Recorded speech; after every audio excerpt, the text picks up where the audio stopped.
Fronte Polisarioko sortzaileetako bat da, arekin egon zinen, handik hasten dira osatzen lehenengo testigantzak, bortizkeria, oso ankerrak diren egoerak, eta horiek ere kontatzen dituzu, eurek ere kontatzen dituztelako. Bai, bueno, sagarrarrek oro har badaukate errezelo bat lehenengo pertsonan hitz egitekoa, eta beti esaten dute nire historia ez da beste sagarrarrena baino ankerragoa. Eta hori niri asko hunkintzen nauen gauza bada, ez? Eta bai, Enbarka Brahimbu Magruta bera simbolo bada, esan daiteke sagararren ama dela, bizirik dagoen mito bat, eta Fronte Polisarioa hain zuzen ere bere etxean sortu zen, klandestinitatean, duela 50 urte Mauritanian. Eta emakume honen bizitzaren bidez kontatu daiteke Saharar herriaren historiaren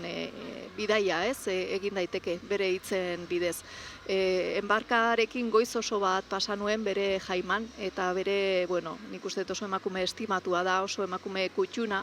eta nolabait, bueno, niri bihotzera iritsi zitzaidan, eta uste dut nik ere liburu hau ere bihotzetik idatzi detela.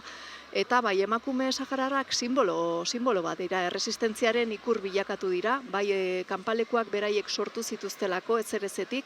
gizonak frontean zeudelako, baina baita lurralde okupatuetan, beraiek direlako lehenak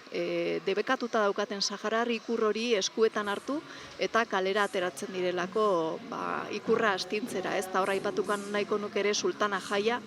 beste ikur bilakatu den emakumea, oraingo gerran errepresioa gogortu eginda, eta emakume hau egontzan setiatuta bere etxean, irten ezinik 557 egun eta gau,